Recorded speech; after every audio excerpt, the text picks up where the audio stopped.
আরাফার দিনে গুরুত্বপূর্ণ চারটে আমল রয়েছে। বিশেষ করে আমরা অনেকেই আমল করি, কিন্তু আরাফার দিন হচ্ছে দিন যত আছে সকল দিনের ভিতরে সর্বশ্রেষ্ঠ দিন। লাইলাতুল কদর রাতের ভিতরে সর্বশ্রেষ্ঠ রাত হচ্ছে লাইলাতুল কদর, আর দিনের ভিতরে সর্বশ্রেষ্ঠ দিন হচ্ছে এই আরাফার দিন। এই আরাফার দিনে আল্লাহ তাআলার কাছে দোয়া করলে আল্লাহ তাআলা দোয়াটা কবুল করে নেন।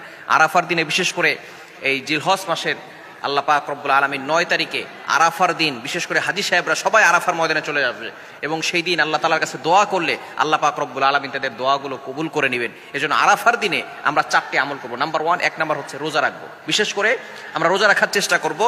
এই নফল রোজা নবীজি সাল্লাল্লাহু আলাইহি সাল্লাম জিলহজ মাসের প্রথম 10 দিনে 9 দিনে তিনি রোজা রাখতেন, কোরবানির দিনে তিনি রোজা রাখতেন না। এজন্য অবশ্যই আমরা চেষ্টা করব আরাফার দিনে রোজা রাখার জন্য। এখন আমাদের বাংলাদেশের ভিতরে একটা মতামত সৃষ্টি হয়েছে, সেটা হচ্ছে 8 তারিখে রোজা রাখবো, আরাফার দিনে রোজা রাখবো, নাকি জিলহজ মাসের 9 তারিখে রোজা রাখবো।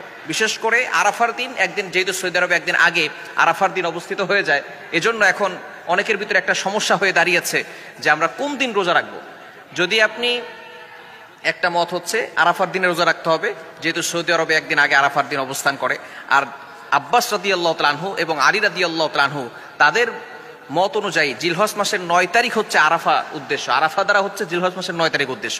এই ক্ষেত্রে আপনি আরাফার দিনও রোজা রাখতে পারেন এবং জিলহজ মাসের 9 তারিখ রোজা রাখতে পারেন। তাহলে আপনার দুইটা রোজা রাখলেই আল্লাহ তাআলার কাছে আল্লাহ তাআলা যে কোনো একটা আল্লাহ তাআলা কবুল করে নেবেন। এজন্য আপনার মনে যদি খটকা লাগে জিলহজ মাসের 9 তারিখে রোজা রাখবেন, সমস্যা নাই। যদি আপনার খটকা লাগে তাহলে আরাফার দিনও রোজা রাখবেন, জিলহজ মাসের 9 তারিখেও রাখবেন, এতে কোনো সমস্যা হবে না। 1 নাম্বার কাজ হচ্ছে রোজা রাখা। রোজা রাখলে আল্লাহ পাক রব্বুল আলামিন বান্দার সকল গুনাহ খাতাগুলো ক্ষমা করে দেন। বিশেষ করে 2 নাম্বার কাজ হচ্ছে দোয়া পড়া একটা। নবীজি সাল্লাল্লাহু আলাইহি ওয়াসাল্লাম জানিয়ে দিয়েছেন, লা ইলাহা ইল্লাল্লাহু ওয়াহদাহু লা শারীকা লাহু লাহুল মুলকু ওয়া লাহুল হামদু ওয়া হুয়া আলা কুল্লি শাইইন কাদির। নবীজি সাল্লাল্লাহু আলাইহি সাল্লাম চমৎকার একটি দোয়া শিখিয়ে দিয়েছেন। এই দিনে যারা আরাফার ময়দানে অবস্থান করবে তারাও এই দোয়াটি পড়বে।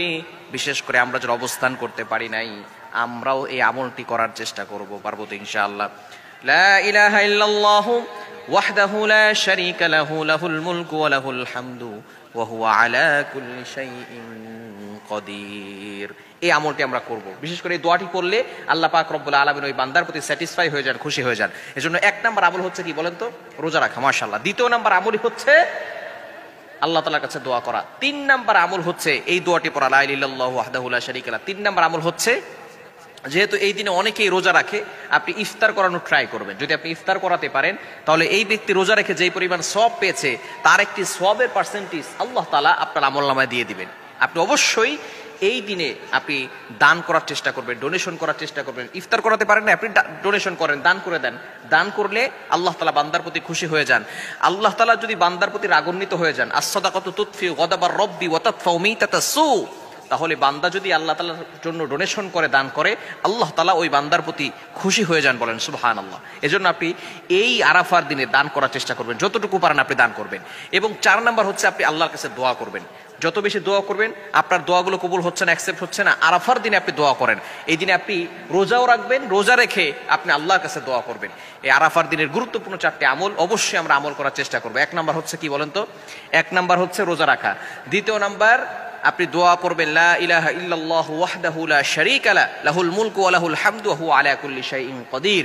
3 নাম্বার হচ্ছে রোজাদারকে ইফতার করানো অথবা দান করা, ডোনেশন করা। এবং 4 নাম্বার হচ্ছে আল্লাহ তাআলার কাছে বেশি বেশি করে দোয়া করা, গুনাহের জন্য ক্ষমা চাওয়া, ইস্তেগফার করা। আল্লাহ তাআলা আমাদের সকলকে এই 4টে আমল করার তৌফিক দান করেন।